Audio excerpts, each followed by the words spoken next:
Boa noite a todos. Boa noite. Aqui estamos nós, no nosso encontro semanal, nas quartas-feiras, aqui na Fraternidade Espírita Emmanuel, no bairro do Salgado, Caruaru, Pernambuco.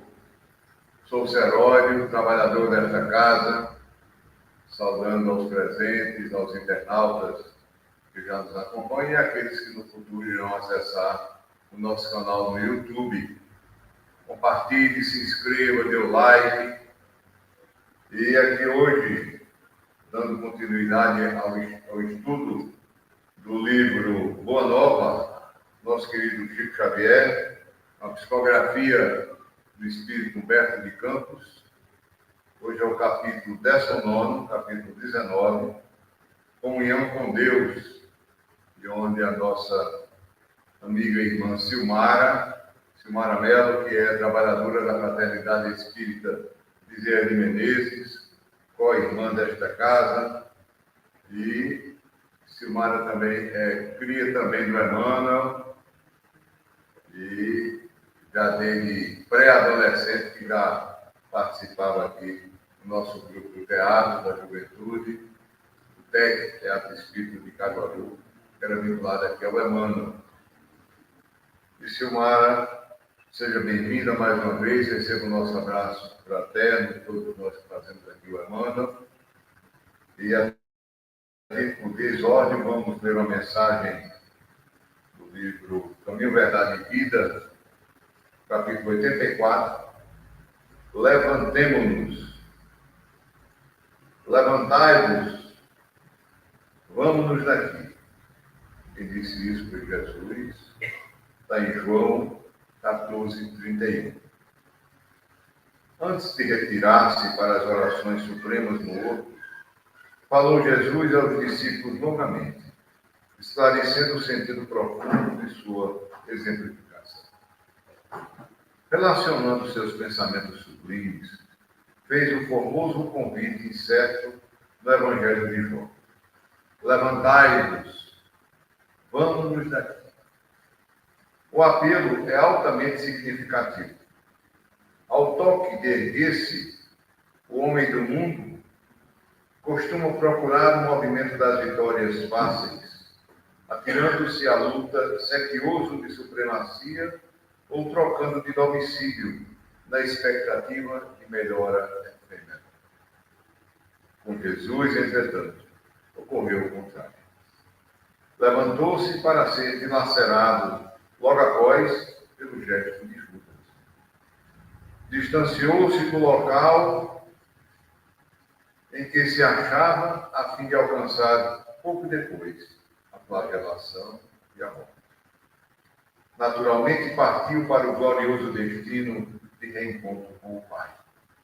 Mas precisamos destacar as escalas da viagem. Ergueu-se e saiu, em busca da vitória suprema. As estações de marcha são eminentemente educativas. Getsemane, o cárcere, o pretório, a via dolorosa, o calvário, a cruz, constituem pontos de observação muito interessantes. Mormente na atualidade que apresenta inúmeros cristãos aguardando a possibilidade da viagem sobre as almofadas de luz do menor esforço. Emmanuel. E assim convido a todos para que nos acompanhem na prece de início do nosso encontro desta noite.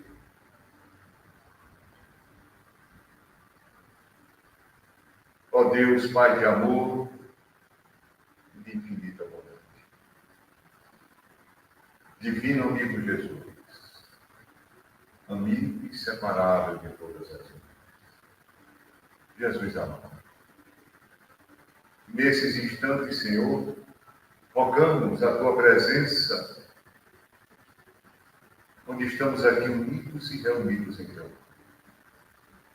Que possa os Teus prepostos, benfeitores desta casa, com benfeitores do Bezerra de Menezes, unidos, intuírem, inspirarem, Silmar, onde ela, nesta noite, irá transmitir a todos nós os ensinamentos contidos nesse capítulo 19 do livro do Adão, a comunhão com Deus. E assim, certos de que seremos envolvidos e de que já estamos envolvidos na tua luz, no teu amor e na tua paz. Todos nós que aqui estamos nos dois planos da vida, nos abençoa hoje e sempre.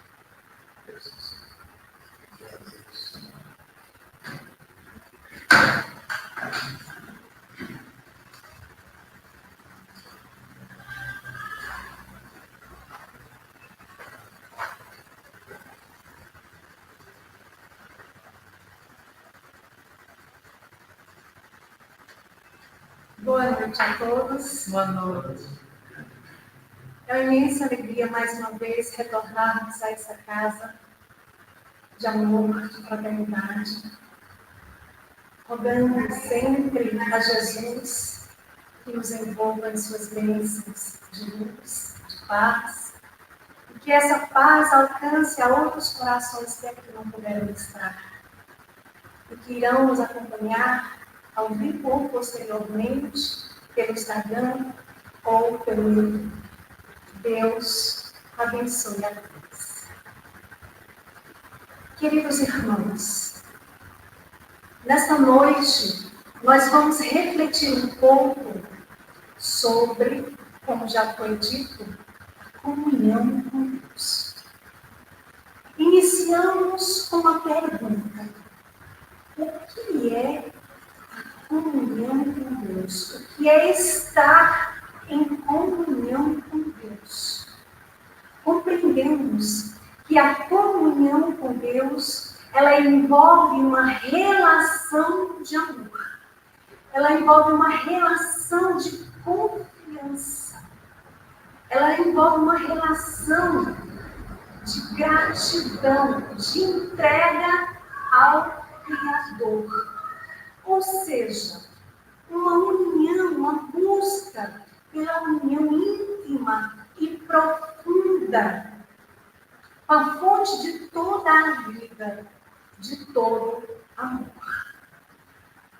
No livro O Evangelho por Emmanuel, comentários ao Evangelho segundo João, ali nós encontramos uma mensagem intitulada Comungar com Deus, em que Emmanuel ele tece os seus comentários acerca da fidelidade.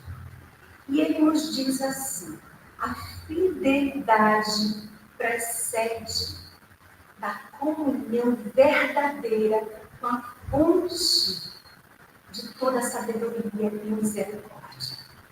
Mas Emmanuel também vai nos lembrar que as lutas do mundo representam a sagrada oportunidade do homem para que seja perfeitamente fiel ao Criador. Ou seja, em toda e qualquer situação, dificuldade, dor, sofrimento, aflição, seja o que for que estivermos passando, ali nós somos convidados a enxergar essas vicissitudes como oportunidades para provarmos a nossa confiança, a nossa fidelidade no Criador. Então, é sobre essa fonte verdadeira, é sobre essa fidelidade a que somos chamados, que o espírito de Humberto de Campos nos apresenta de uma maneira extraordinária uma conversa de Jesus com um jovem chamado João. E esse jovem que mais tarde vem a ser conhecido depois que ele escreve o seu evangelho como João Evangelista. E essa conversa, ela está justamente no capítulo 19 do livro Boa Nova, psicografia de Chico Xavier, ditado pelo Espírito Humberto de Campos, que apresenta ali uma fala dos bastidores à época de Jesus, em que Jesus nos conta, Humberto de Campos, que sempre quando ele falava sobre a oração, sobre a relação que se deve ter com Deus, essa relação a que todos, enquanto filhos, temos que ter com o nosso Criador. Quando Jesus falava acerca dessa relação, os discípulos ficavam perplexos, assustados com essas novas ideias que Jesus estava ali trazendo. E por quê? Porque eles estavam acostumados com o Deus que era apresentado na Torá, com o Deus de Moisés, um Deus rude, um Deus punitivo. Então, quando Jesus ele apresenta essa nova forma de se relacionar com Deus, quando ele apresenta aos discípulos aqui essa forma que nós devemos ter com o nosso Pai, de estreitar a nossa relação, para os discípulos era algo que soava muito estranho. O que é que Jesus estava querendo com tudo isso? Eles não conseguiam entender o que é que o mestre estava tentando ali passar para eles. Porque Jesus, agora, ele apresentava um Deus carinhoso, um Deus Pai. E antes eles estavam acostumados com um Deus chefe, que dava as ordens e aí eu tenho que obedecer às ordens. Aí fazemos uma outra pergunta. Por que Saulo de Tarso era doutor da lei? Porque Saulo, ele seguia à risca a lei mosaica. Então, quando Sadoc, o seu melhor amigo, chega para ele e diz que ali em Jerusalém havia uma casa de uns homens, conhecidos como os homens do caminho, que eles recolhiam pessoas ali e ofereciam alimento, mas também estavam ali falando de um evangelho, o evangelho de um Jesus, aquele Jesus que foi crucificado entre os ladrões. Saulo disse: não é possível que isso esteja acontecendo. Eu preciso ir lá averiguar. Então, quando Saulo chega ali na casa do caminho, ele se depara com um jovem falando com o coração sobre o Evangelho de Jesus, como ele nunca ouviu ninguém falar com tanto amor, com tanta paz, a paz que Saulo tanto almejava e que ele não conseguia ter. Mas Estevão, ele apresentava ali um Deus que é Pai, um Deus que ama. Ele apresentava aquele Deus que Jesus havia ensinado, onde precisamos estreitar a nossa relação com Ele. Então, Saulo ficou inconformado e manda prender Estevão. Então, quando ele prende Estevão, Estevão passa por uma interrogação, questionamentos, e ali Estevão fica preso. Depois Saulo vai novamente à casa do caminho e prende Pedro e outros discípulos. Apenas Tiago não foi preso. E por quê? Porque Saulo havia percebido que Tiago não tinha aquela fidelidade às ideias novas. Ele havia percebido isso. Então, quando Gamaliel, aqui aquele que havia sido professor de Saulo, pede a ele que solte os discípulos. Ele atende a Gamaliel. Porém, Estevão continua preso. E ali, Saulo ordena que Estevão ele seja apedrejado. E ele pede para que a sua noiva ali estivesse presente naquele momento do apedrejamento. Ela não queria. E ele insistiu, e ela disse, tá bom, mas eu chego aqui mais próximo do final. Quem era a sua noiva? Abigail. Era uma jovem de Corinto, que viu o seu pai, Joquebede, ser morto, que viu o seu irmão Gesiel apanhar, e foi largada na rua até que um casal acolhe aquela menina, aquela moça, como filha. Era o casal chamado Zacarias e Ruth. E eles haviam perdido há pouco tempo o seu filho.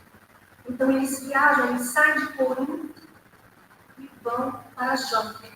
E ali em Jope, Saulo de Tarso conhece Abigail e se apaixona perdidamente por ela.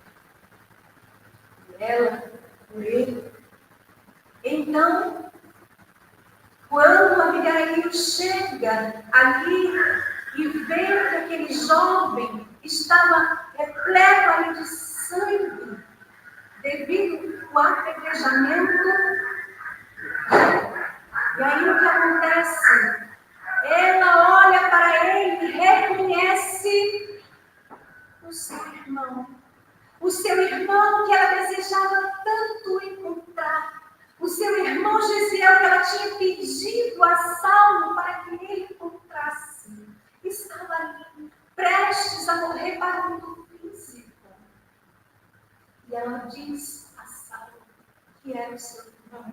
E ele disse, impossível. E ela diz, é ele, Saulo. Então, ele pede que os guardas coloquem Estevão em uma sala separada e manda que ela não fale mais nada, para que ninguém desconfiasse. Então, quando Abigail se aproxima ali e vê o seu irmão Gesiel, agora de nome Estevão, por força das circunstâncias, ela lhe abraça o seu irmão, envolvida em grande emoção. É aí que Estevão dá a maior lição de amor, a maior lição de perdão, a maior lição do que é estar em comunhão com Deus. Saulo não conseguia explicar como era que ele, estando ali prestes para morrer, ainda conseguia transmitir uma paz que ele buscava tanto ali, mas vencia a fé fogo ali e não conseguia essa paz. Neste momento, Estevão olha para Abigail e diz, oh minha irmã, com quem te deixarei? Ela, olhando para Saulo, diz, este é meu noivo. Saulo, que parecia um poste, uma pedra ali, parado, paralisado, branco, pálido. E ele diz, Cristo os abençoe. Não tenho no teu noivo um inimigo, e sim um irmão. Minha irmã, Saulo deve ser um homem muito bom. Defendeu Moisés até o fim. Imagina quando ele conhecer a Jesus, serviu-a com o mesmo fervor, dando a maior lição, deixando a sua lição para Saulo e para os nossos corações, do que é estar em comunhão com Deus. Saulo era aquele homem fiel àquele Deus cruel. E o pensamento de Saulo era um só.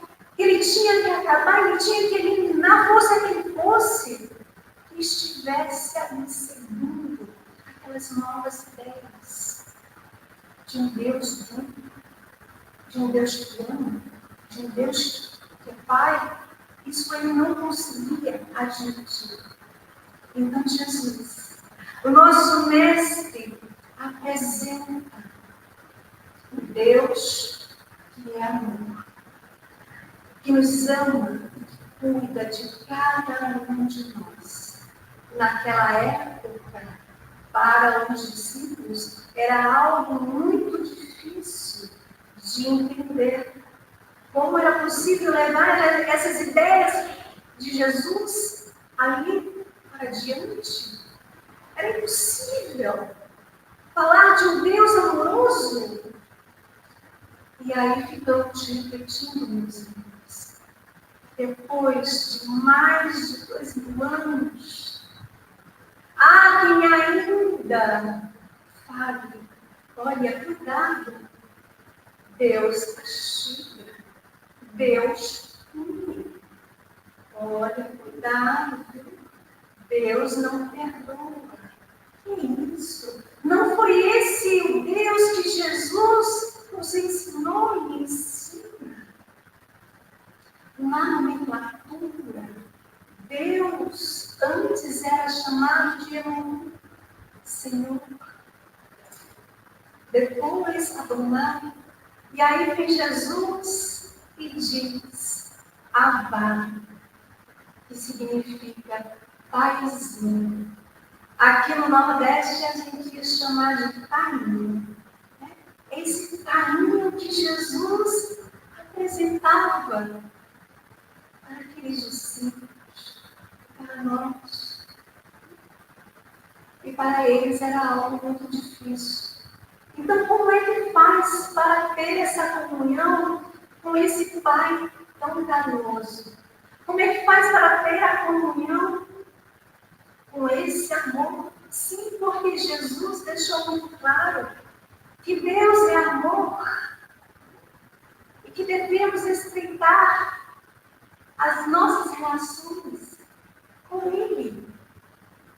Então, entre aqueles discípulos havia um jovem chamado João. E Humberto de Campos diz que ele tinha um certo encantamento pelos essênios. Quem eram os essênios? Em o Evangelho segundo o Espiritismo, ali na introdução, Kardec ele traz informações do povo daquela época. Ele traz informações de quem eram os nazarenos, os fariseus, os publicanos, os saduceus, os escribas, os essênios e os esseus, que era uma seita que foi fundada 150 anos antes do Cristo. Eles viviam ali numa espécie de mosteiro e eles eram conhecidos ali, eram diferenciados pela brancura. Eles ensinavam ali sobre o amor a Deus, o amor ao próximo. Eles acreditavam na ressurreição. Eles eram contra as guerras e a escravidão. E eles ali trabalhavam na cultura. Há quem pense que Jesus, em sua juventude, esteve ali aprendendo alguma coisa com os essênios. Mas Humberto de Campos, ele nos traz a informação que não era bem assim. É fato que João, ele tinha ali uma aproximação com os essênios. Ele tinha ali um encantamento, mas não os discípulos e nem o Mestre Jesus. Então, João se aproxima de Jesus e diz: Mestre, conheci os essênios mais de perto e descobri algumas questões que, de fato, para mim fizeram muito sentido. Achei muito interessante. Acontece que o Senhor, com essas suas palavras aí, anda me confundindo ainda um pouco mais. Então, a gente vai perceber que ali, João, ele abre o seu coração para Jesus.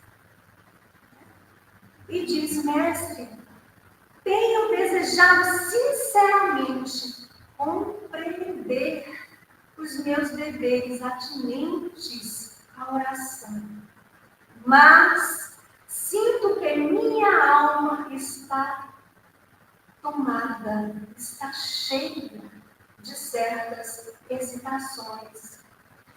É como se ali tivesse barreiras. Ele apresentava um certo medo. Ele mostrava uma grande vontade, com sinceridade, de estreitar essa relação com a divindade. Tanto é que ele diz assim: anseio por esta comunhão querida com o Pai. Todavia, as ideias mais antagônicas, ou seja, mais diversas, mais contrárias, se opõem aos meus desejos.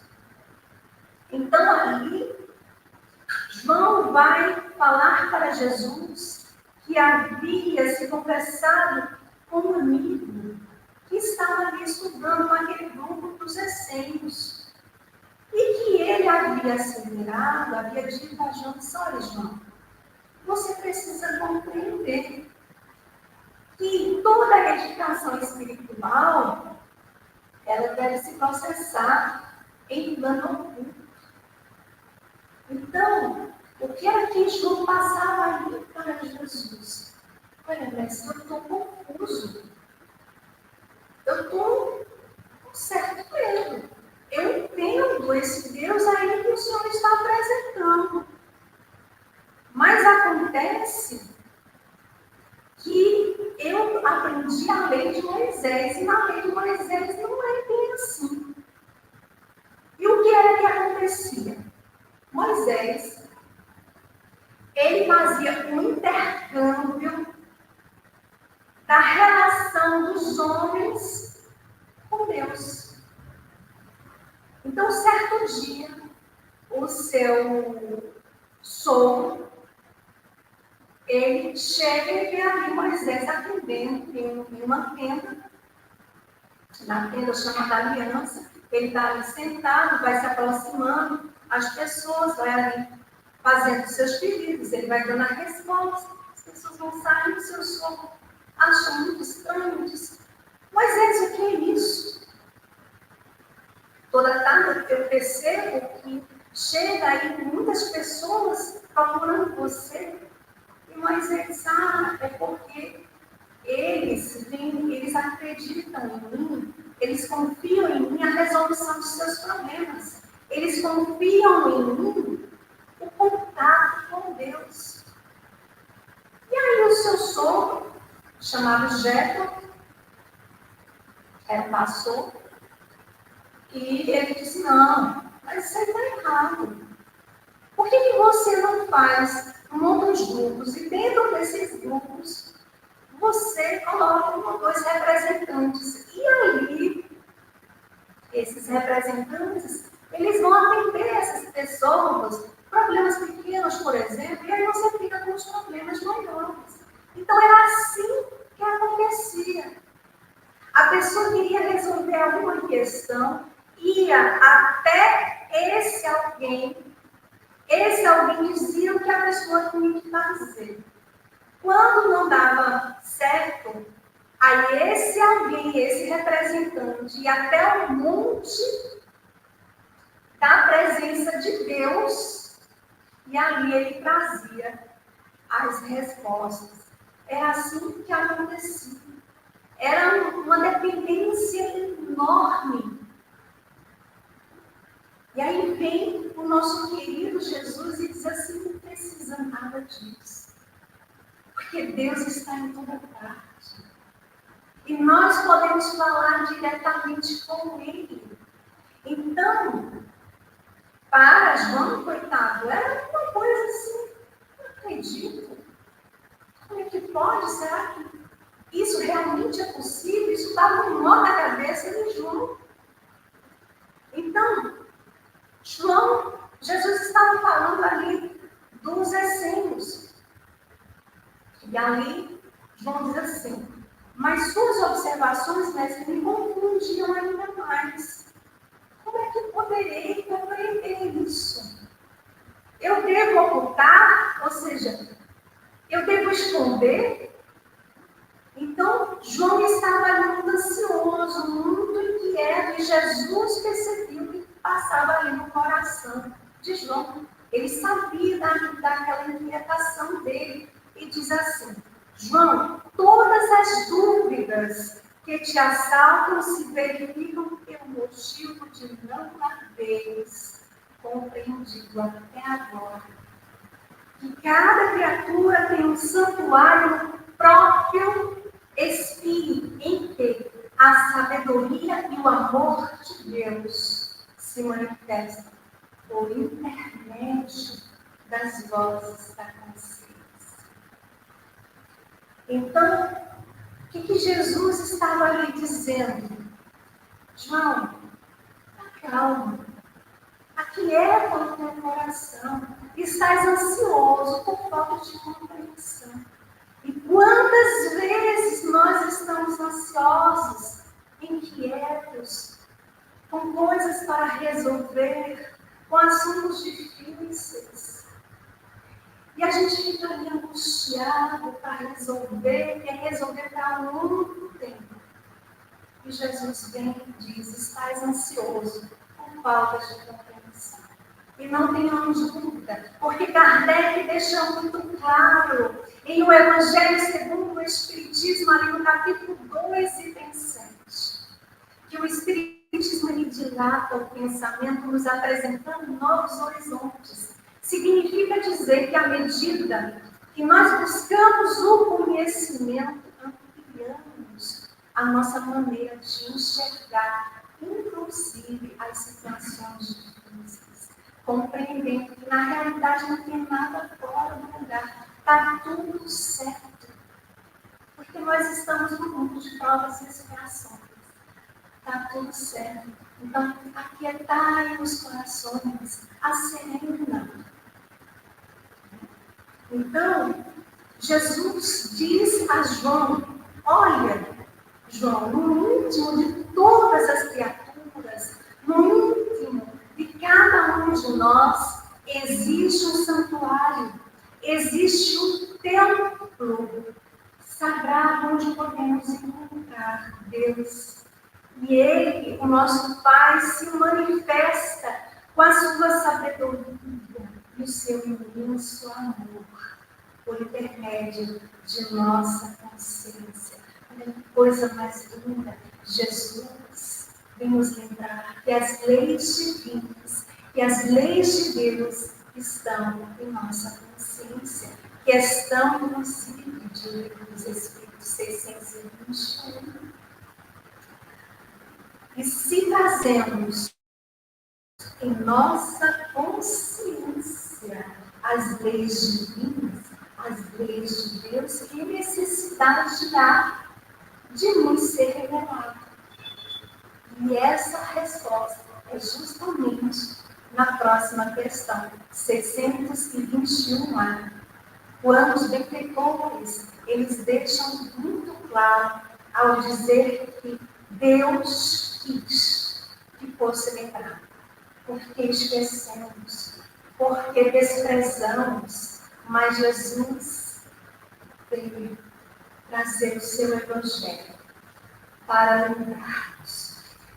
Sem dúvida alguma, o Evangelho de Jesus É o nosso maior roteiro, é o roteiro seguro, eficaz para todas as nossas aflições, dores, sofrimentos.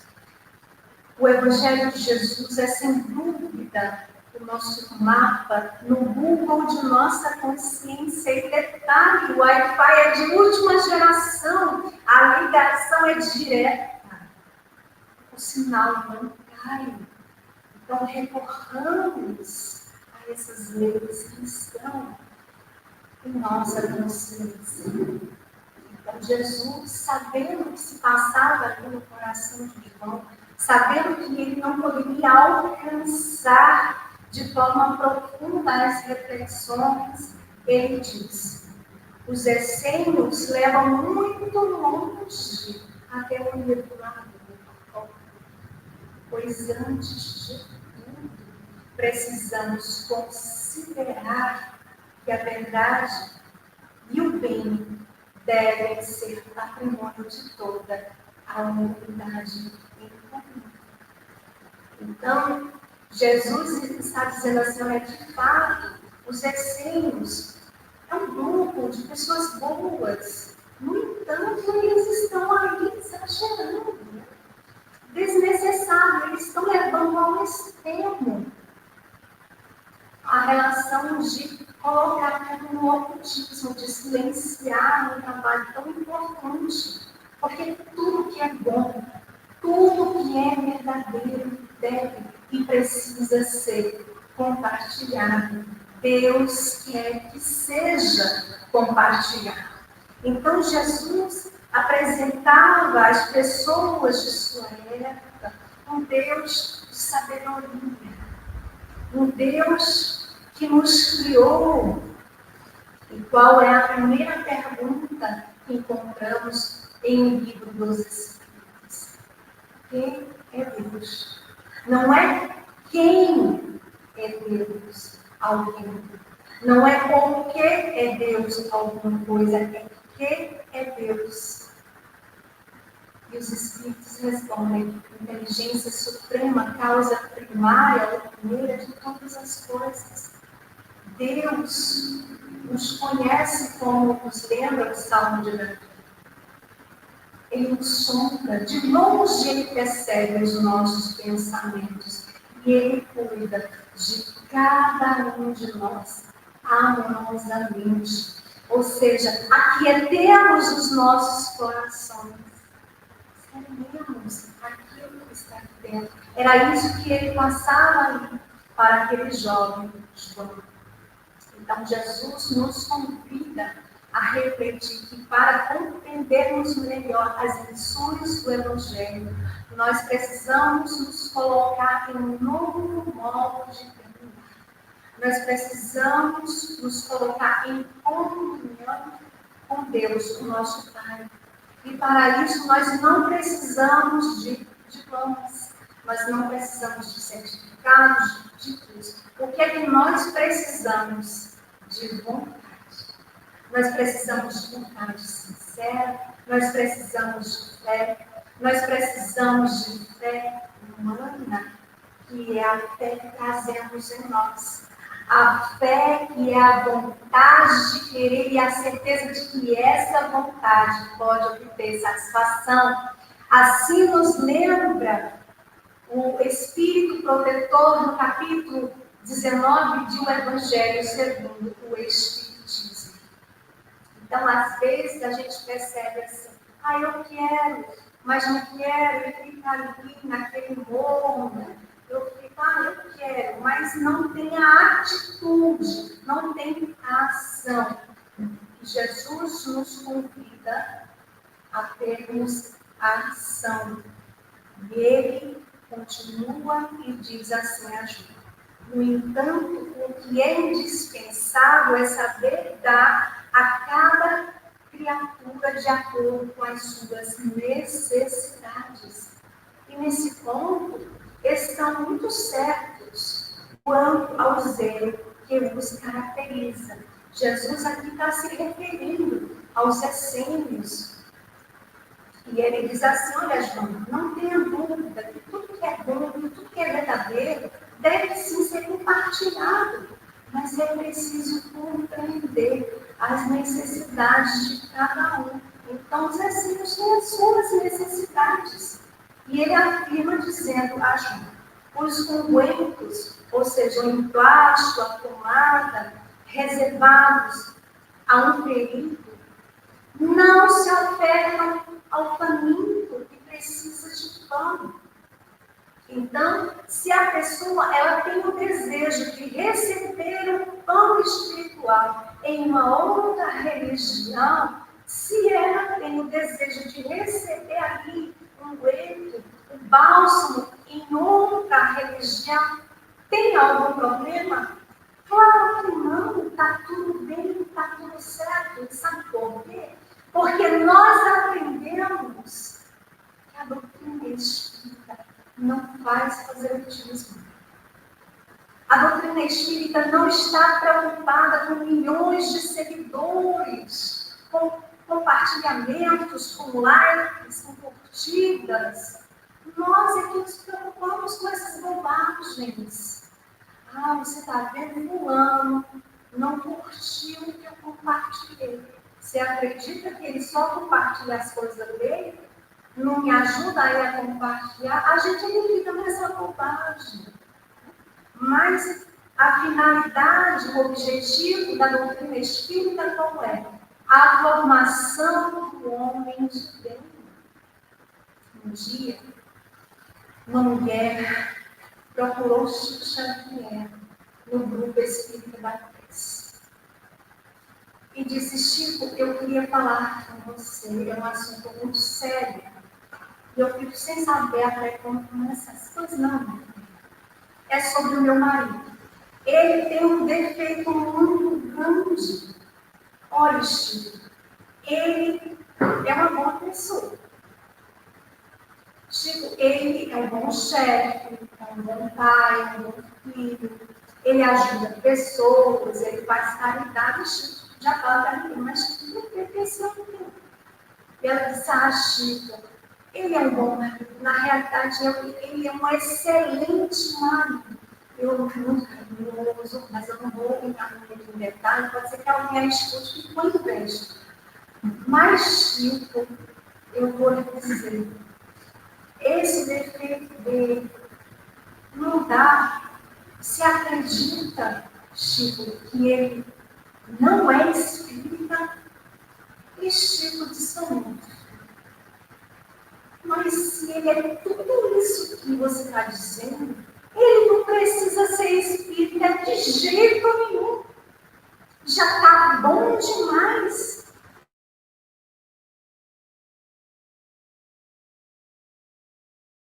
Do homem de bem. Então, nós somos convidados a desenvolver essa compreensão. Na realidade, ela que não era espírita, porque ela não estava ali se colocando em posição para compreender que ele era um homem de bem. E nós somos chamados a essa compreensão, a não ferir a lei que Deus otorgou, a lei do livre-arbítrio. Cada um faz as suas escolhas. Então, Jesus não diz a João que ele siga ali os essênios. Ele não disse isso a João. Ele diz, João, está tudo certo, eles apenas receberam. Mas ele deixa João ali livre para fazer a sua escolha. Então, ele não interferiu na decisão de João. Ele apenas respondia ali aos questionamentos, às dúvidas que João tinha acerca dessas questões da relação, da comunhão com Deus. Então, nesse diálogo, Jesus deixa claro para ele que ele não poderia ensinar tudo, mas que mais adiante mandaria o Consolador. E está escrito justamente no Evangelho de João, capítulo 14. E vejam só, meus irmãos, João ele tinha uma memória fantástica, extraordinária memória de João, porque ele tinha 17 anos e ele ali vai escrever 60 anos depois. João ele tinha 17 anos, mas ele sabia aproveitar cada minuto para o aprendizado ali com o Mestre Jesus.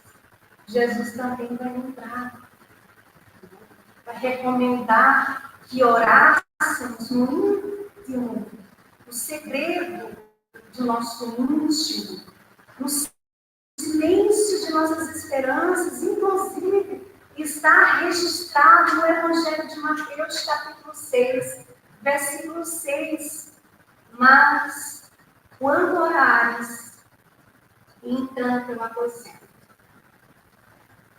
e fechada a porta, ora a teu Pai em segredo. E teu Pai, que vê o que se passa em segredo, nos recompensará. Então, aproveitamos.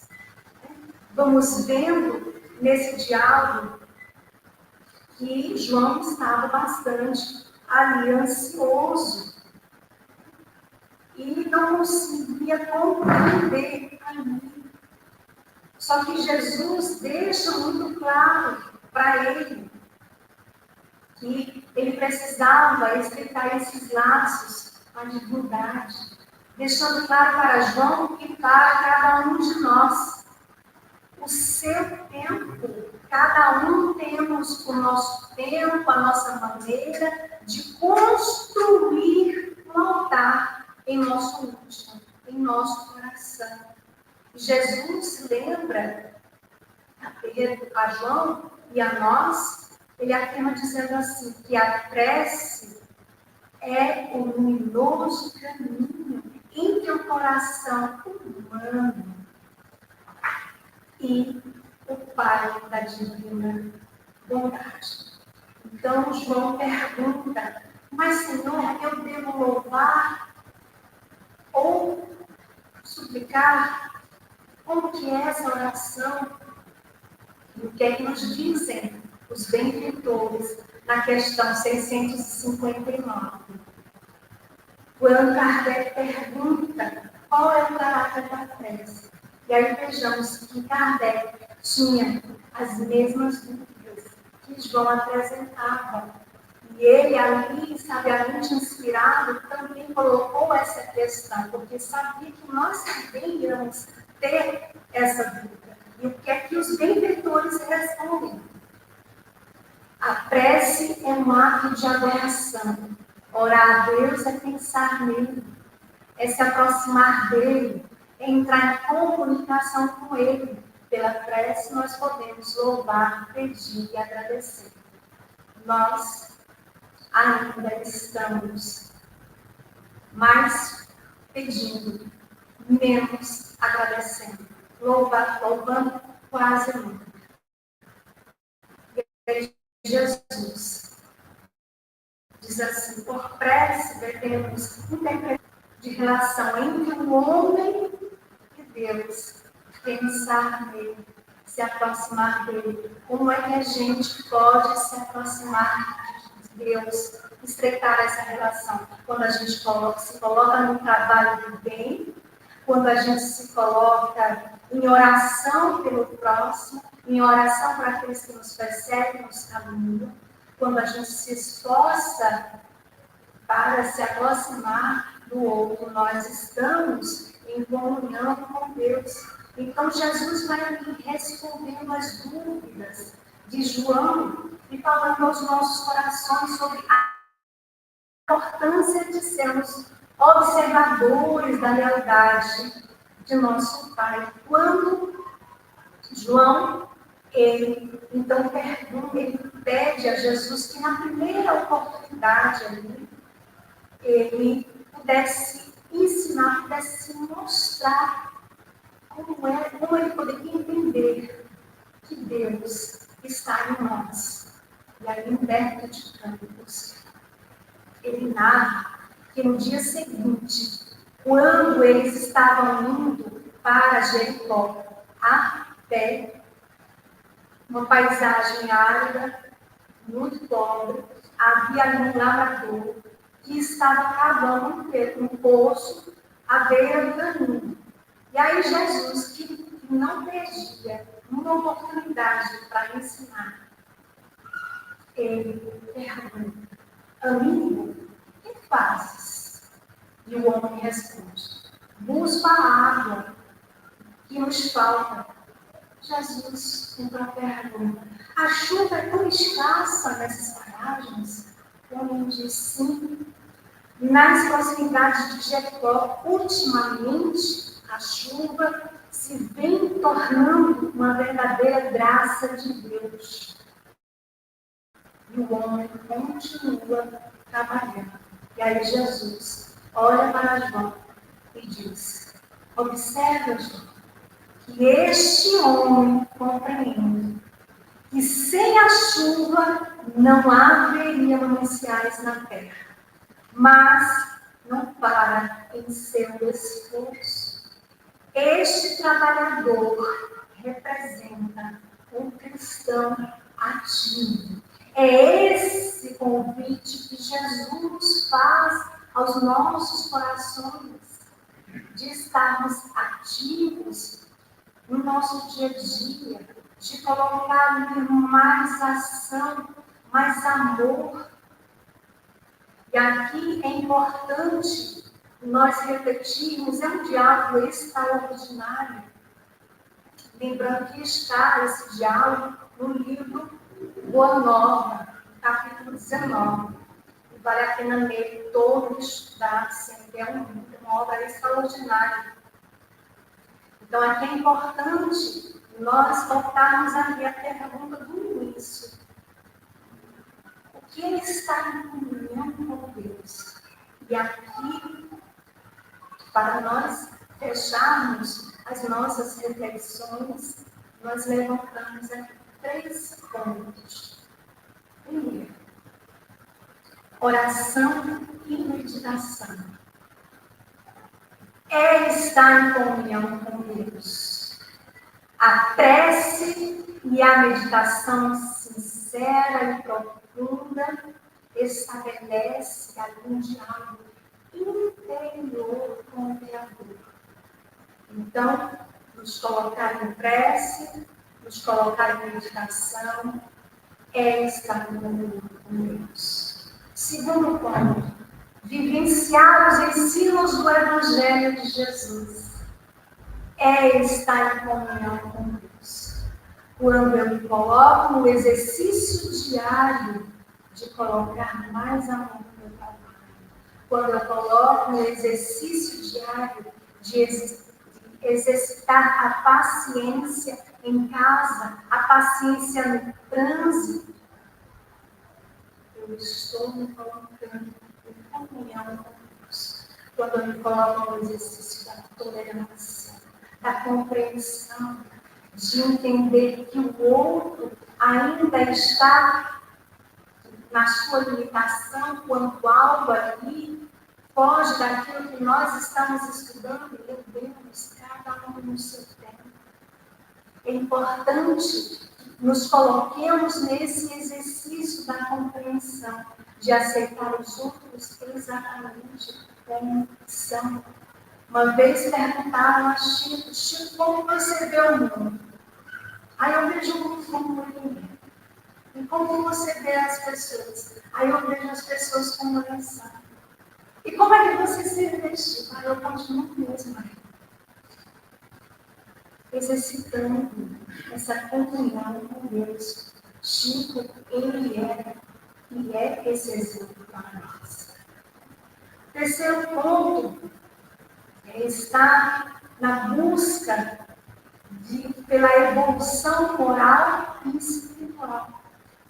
Entender que quando eu faço um mergulho interior para ali identificar o que está errado dentro de mim, e ali eu tomar a decisão de consertar, reformar, transformar aquilo que está em mim, não é no outro, em mim, quando eu olho para mim Dessa forma, eu estou me colocando em comunhão com Deus. Uma vez perguntaram, um repórter perguntou à Madre Teresa de Calcutá. Perguntou a ela assim: Madre, quando a senhora fala com Deus, o que é que ele responde?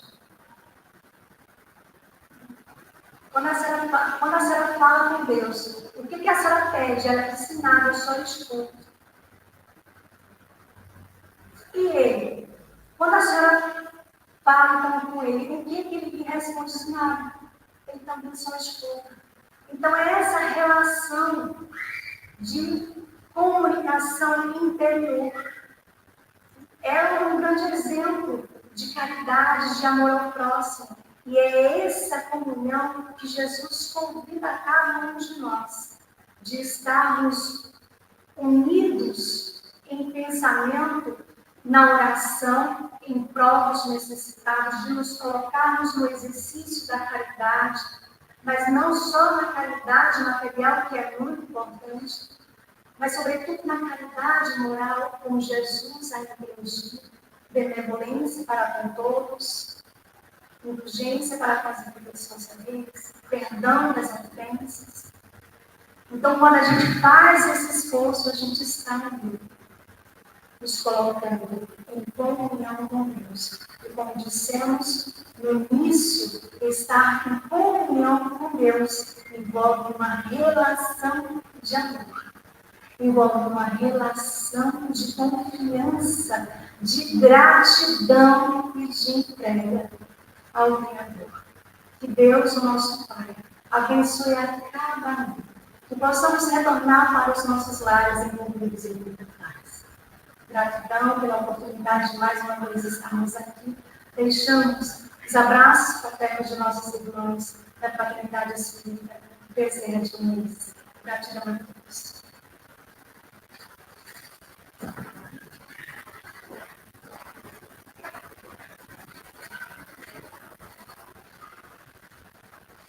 A gratidão é nossa também.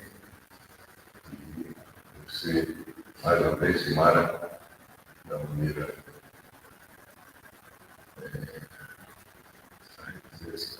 extraordinária, mas verdadeiramente é isso. Quando a gente ouve uma pessoa que fala com o sentimento, com o coração, a gente percebe a grandeza da mensagem de Jesus, percebe a grandeza da mensagem da doutrina espírita, da maneira como consegue passar para todos nós a mensagem do Cristo de uma maneira singela, de uma maneira tranquila, onde a gente absorve verdadeiramente a condição de evolução, para a gente crescer com o Cristo, com os seus evangelhos, os seus ensinamentos. Então, a nossa gratidão, você revela aí a nossa raça fraterna, que nós fazemos aqui o Emmanuel. A gratidão aos presentes, aos internautas que estão aqui ainda conosco. Na próxima semana, dando continuidade ao estudo do livro Boa Nova, o capítulo 20, Maria de Magdala, Valdemira Fernandes, Mira, trabalhadora da Seara Espírita Maria de Nazaré, de Canacoab 2. Mira também é fruto da juventude aqui do Emmanuel, pré-adolescente, também no Teatro Espírita do Caruaru, na reconciliação e depois de laços de vida.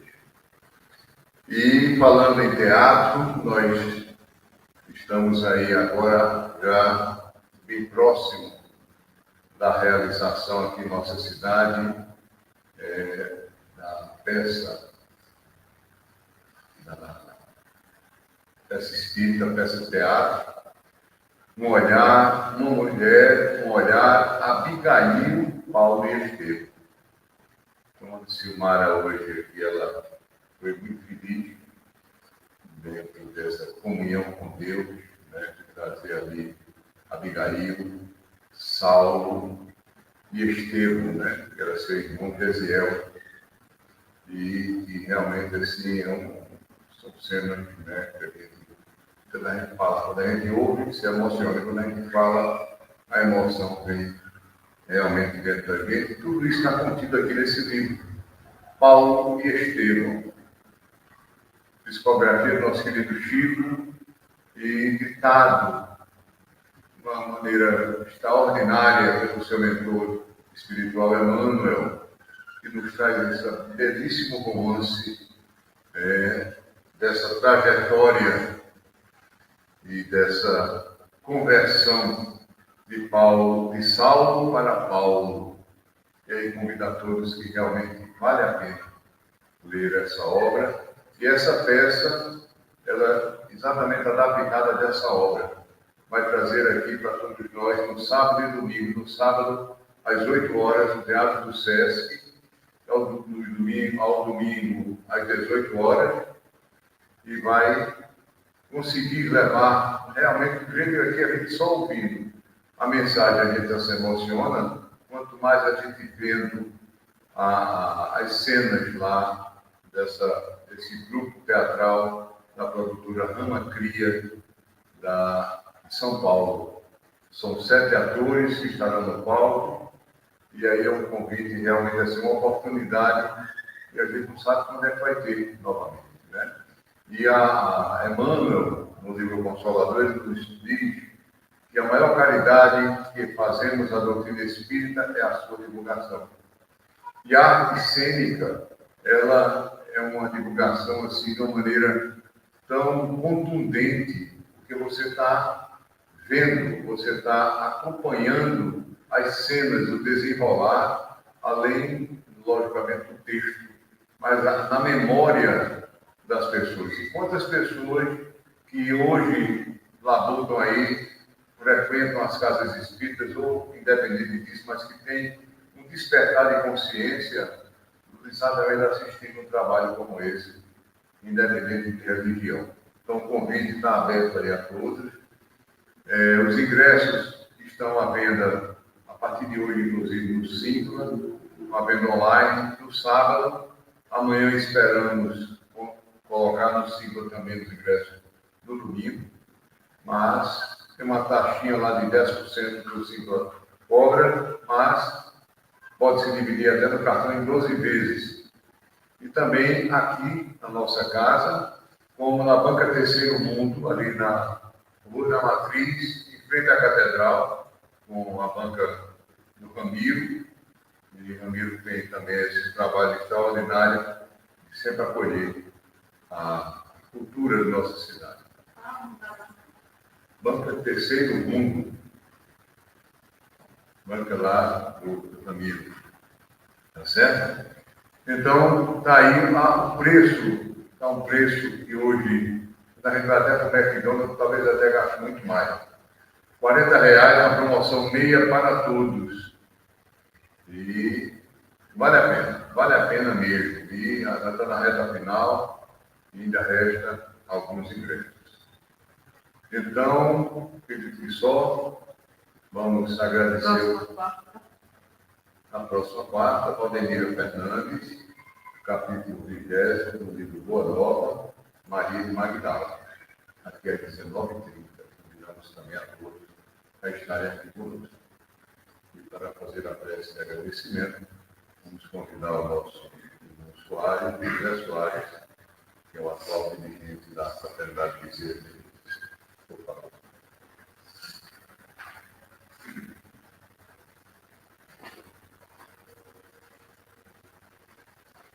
Mantendo-nos nesse estado de comunhão com Deus, com Jesus, com a espiritualidade também. Pedimos, Senhor, que possamos receber o amparo e a assistência da espiritualidade, as vibrações, as energias terapêuticas os passes espirituais. Agradecidos pelo alimento que recebemos através da Tua Palavra, possamos estar cada vez mais estimulados à vivência, à exemplificação. Deste modo, sob o Teu altar e proteção do Senhor, possamos retornar aos nossos lares a Tua santa e bendita paz. Que assim seja. Lembrando que nós temos ainda os passos para aquelas pessoas que se sentem com necessidade.